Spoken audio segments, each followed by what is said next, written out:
apa.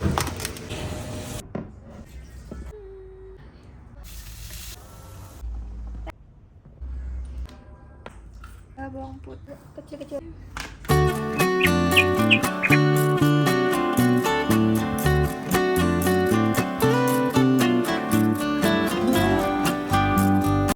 Assalamualaikum, setelah kemarin aku share Ramadan Prep part kedua, kali ini aku mau bikin Ramadan Prep part ketiga.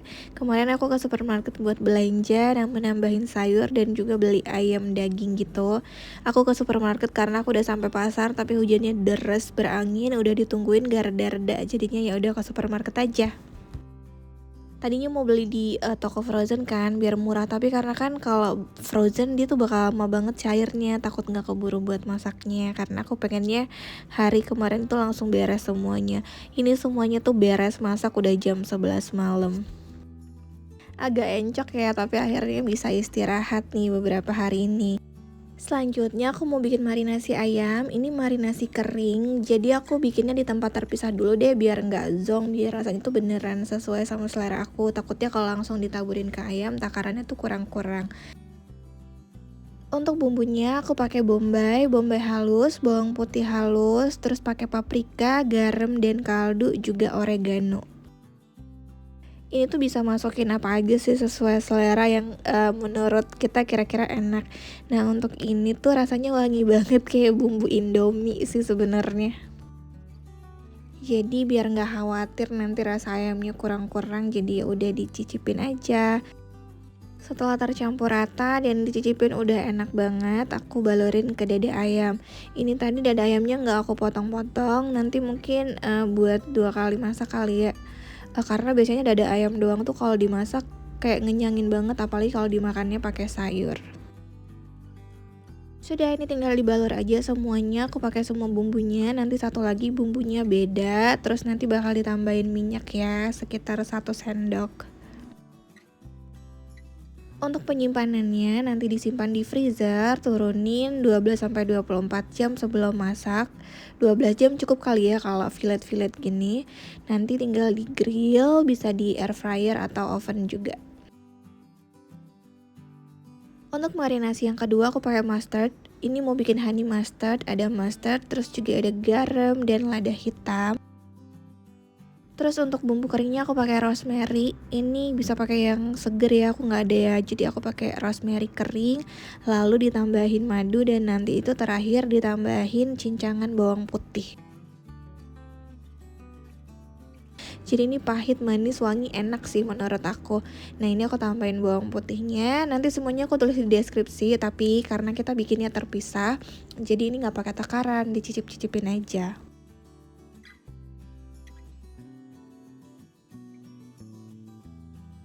Nah ini diaduk rata, terus udah tinggal dibalurin ke ayamnya. Ini rasanya kayak saus burger sih, berasa makan burger. Enak banget sih menurut aku, kalian wajib cobain nih honey mustard. Nah ini tinggal dibalurin aja ke ayamnya. Ini tuh bagian dada ayam yang menurut aku gede ya, mungkin ini ada 250 gram kali ya, satu box ini. Ini dibalur semuanya, nanti ditambahin minyak ya, 1 sendok makan. Sebenarnya tambahin olive, cuman aku nggak punya olive yang buat dimasak, jadi aku pakai minyak kelapa aja. Pokoknya ini nanti semua detailnya aku taruh di deskripsi, cuma nggak usah pakai takaran, nanti dicicip-cicipin aja, jangan langsung ditaburin ke ayamnya.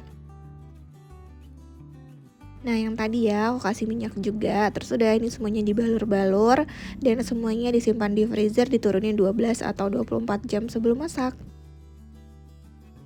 Untuk honey mustard ini kayaknya bisa jadi buat dressing salad juga, atau bisa jadi saus burger atau hotdog. Nanti kapan-kapan aku bikin lagi. Aku bikin ini karena pengen makan pakai sayuran. Jadi aku rencananya pengen sahur pakai sayur-sayuran gitu.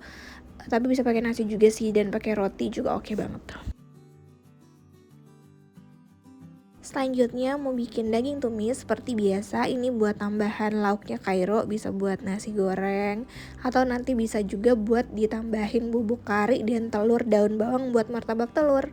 Ini adalah daging cincang tumis, bumbunya aku pakai bawang putih, ditumis sampai wangi, terus tambahin bawang bombay.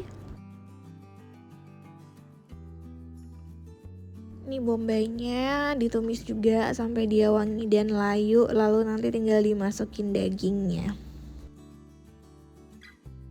Untuk dagingnya aku pakai daging yang udah digiling ya. Nah ini tuh enak banget loh, nanti dicampurin ke nasi goreng atau ke telur dadar. Tapi ini juga bisa buat isian martabak telur, nanti kan cocok kan, biasanya buka puasa sukanya gorengan. Nah ini tinggal dimasak aja, dibumbuin garam dan lada gitu, dan kaldu juga opsional. Udah dimasak sampai matang terus tinggal disimpan. Ini tuh lumayan banget ya, aku sering stok karena emang buat BB booster biar double protein gitu kalau makannya Kairo. Nah ini dimasak aja sampai matang terus dicicipin. Nanti kalau mau bikin martabak telur tinggal ditambahin bumbu kari, enggak juga nggak apa-apa, tinggal ditambahin garam dikit lagi sama daun bawang dan telur, udah enak banget. Aduh jadi kepengen. Kalau nasi goreng ini nanti ditumis dulu bawang merah, terus masukin dagingnya, terus tambahin daun bawang seledri. Udah nasi gorengnya bakal enak banget. Selanjutnya mau bikin tahu tempe bacem. Menurut aku baceman ini tuh kuncinya adalah di bawang merah. Salah, di gula merah. Kalau gula merahnya enak ya bakalan enak. Nah ini kemarin aku beli gula dari Sumatera. Ini enak banget rasanya. Jadi tahu dan tempe bacem ini super duper enak. Bumbunya aku pakai bumbu putih yang udah aku prep kemarin. Bumbunya jadi hijau ya karena banyak bawang merahnya. Bumbu putih kemarin isinya bawang merah yang agak banyak, terus bawang putih, kemiri dan ketumbar. Untuk bumbu bacem ini aku pakai 2 sendok makan bumbu yang kemarin udah aku siapin itu, bumbu putih. Lalu aku tambahin daun salam dan lengkuas, juga tambahin gula merah, kasih garam, kaldu dan air. Udah cuma ini doang. Aku nggak tambah lagi kecap manis atau gula pasir karena ini manisnya udah enak banget sesuai sama selera aku. Aku tuh kalau bikin baceman aku nggak yang harus warnanya gelap, tapi maunya rasanya tuh beneran manis enak gitu. Nah ini udah enak, dimasak sampai kering. Pas udah malam, aku tuh menyadari bahwa aku tuh udah prepare buat dimsum ya. Aku pengen bikin dimsum yang bahannya tuh udah ada, tapi ternyata aku nggak punya kulit ya. Jadi ya udah, aku bikin sendiri aja dari 6 sendok makan tepung terigu, 2 sendok makan sagu, air panasnya kira-kira 100 sampai 120 ml dan garam. Ini tuh bukan perfect kulit dimsum ya yang kayak tipis banget, tapi menurut aku kulit ini tuh dengan isian dimsum aku cocok banget, rasa dimsumnya tuh enak. Cuma kulitnya emang agak tebel ya. Jadi kalau kalian pengen bikin bisa bikin pakai resep kulit dimsum yang lain, tapi menurut aku ini enak banget, aku suka sih. Nah, setelah dicampurin semuanya, adonannya didiemin dulu 1 jam di plastik wrap. Gitu tuh plastik biar dia tuh nggak keras gitu kan. Kalau udah nih tinggal dialusin aja, kok dialusin sih tinggal dipipihkan lalu dibulat-bulatkan. Aku ngerasa ini udah tipis banget tapi ternyata kayaknya kurang tipis ya. Tapi sungguh aku beneran suka sama rasa kulit dan isian dimsumnya. Kayaknya tuh rasanya tuh beneran cocok. Tapi emang ini tuh dimsum versi aku yang resepnya aku pakai dari dulu ya, Mam, yang minim tepungnya tapi rasanya tuh kayak rame banget.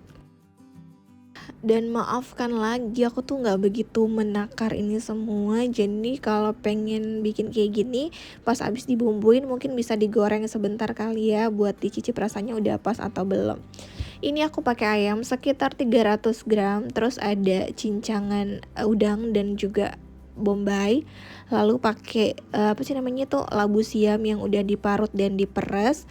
Untuk bumbunya aku pakai kaldu setengah sendok makan, terus juga pakai gula pasir setengah sendok makan. Terus ini aku pakai kecap asin 1 sendok makan lebih. Lalu ini saus tiram harusnya 1 sendok makan lebih, cuma udah habis. Jadi ya udah ini secukupnya aja. Terus nanti aku nggak pakai garam lagi karena udah pakai kecap asin, tapi bisa banget ditambahin garam. Terus aku tambahin minyak wijen juga ini 1 sendok makan lebih. Terus aku tambahin tepungnya ini 5 sendok makan sagu. Bisa ditambahin 6, 7, 8 sendok kayaknya masih oke banget. Selanjutnya aku tambahin jamur shiitake. Duh ini bikin enak banget jamur shiitake. Dan nanti aku tambahin daun bawang yang udah diiris-iris. Udah pokoknya ini tuh rasanya enak banget sih, aku sih suka ya, nggak tahu kalau temen-temen, tapi ini tuh enak banget sih menurut aku, rasanya tuh rame tapi nyambung. Aku tuh punya dimsum favorit di depan rumah, tapi kalau di compare sama yang ini kayaknya aku lebih suka yang ini ya.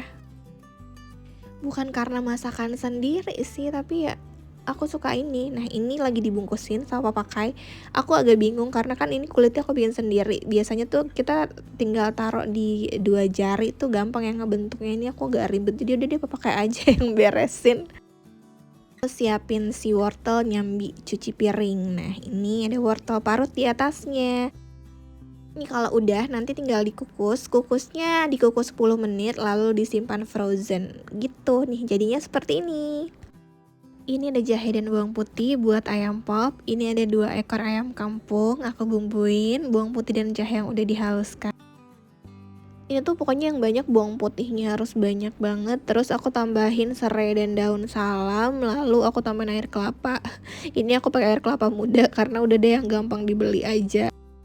Selanjutnya bisa ditambahkan bumbu, garam, kaldu, dan juga gula. Untuk gulanya opsional, bisa pakai atau enggak. Nah, ini tinggal abis dibumbuin udah tinggalin aja sambil diaduk sesekali, masak sampai dia agak menyusut. Kalau beli ayam kampung di supermarket itu tuh suka cepet banget lembutnya gitu loh. Jadi ini airnya agak kebanyakan. Jadi ya udah langsung diangkat aja. Selanjutnya terakhir mau bikin pergedel. Ini yang cepet aja pergedelnya. Kentang udah aku goreng sekitar setengah kilo. Bumbuin, garam, kaldu. Aku pakai pala, wajib. Aku suka bau pala di pergedel. Terus pergedel. Terus aku tambahin bawang merah aja ya. Bawang merah goreng sekitar ya terserah deh. Lalu seledri dan juga kornet. Aku sukainya tuh pergedel kornet. Habis itu udah ini tinggal diaduk-aduk. Kok diaduk sih? Maksudnya dihancur-hancurkan. Bisa pakai chopper, bisa pakai gelas. Ini nggak tahu deh kenapa pakai sendok. Udah ini dihalus-halusin terus nanti dicicipin kalau kurang garam apa gitu. Ini kayaknya aku lupa pakai lada ya. Tapi aku sukanya pakai pala sih. Ya udah nih, udah halus tinggal dibentuk-bentuk. Aku nggak pakai telur ya karena aku kayak kalau ada telur di makanan seperti ini lalu simpan di kulkas tuh agak-agak khawatir gitu. Tapi ya udah nggak usah pakai telur, nanti telurnya dipakai pas mau goreng, jadinya seperti ini. Nah ini dia buat tambahan stok aku di kulkas udah lumayan banget ya. Tadinya mau bikin tahu isi juga terus disimpan frozen, cuman udah kayak encok banget. Mungkin next time ya sama lumpia sayurnya. Ini dia semua detailnya nanti bakalan aku taruh di description box. Tapi seperti yang dilihat ya, aku tuh jarang banget pakai takaran. Semoga tetap membantu ya. Nah untuk disimpan semuanya ini kalau mentah wajib simpan di freezer. Kalau udah mateng bisa sih di chiller. Tapi nggak lama, 5-7 hari aja. Ini yang aku simpan di chiller itu tahu tempe bacem karena akan segera aku makan. Dan juga ada ayam pop 1 box aja. Lalu ada daging. Nah itu semuanya aku simpan di chiller. Yang lainnya aku simpan di freezer dulu. Nanti dinaikin berkala. Kalau kulkas aku ya kebalik ya, dinaikin ke atas chiller ya. Nah ini udah pokoknya ini ya. Yang di sebelah sini, yang deretan dimsum itu aku bakal masukin ke freezer. Terus yang di sebelah sana aku bakal masukin ke chiller. Nggak banyak yang taruh ke chiller karena di chiller aku masih ada ayam ungkep yang kemarin aku bikin di part kedua. Sehat-sehat semuanya, selamat Ramadan, mohon maaf lahir batin. Terima kasih sudah selalu nonton video aku, semoga videonya bermanfaat.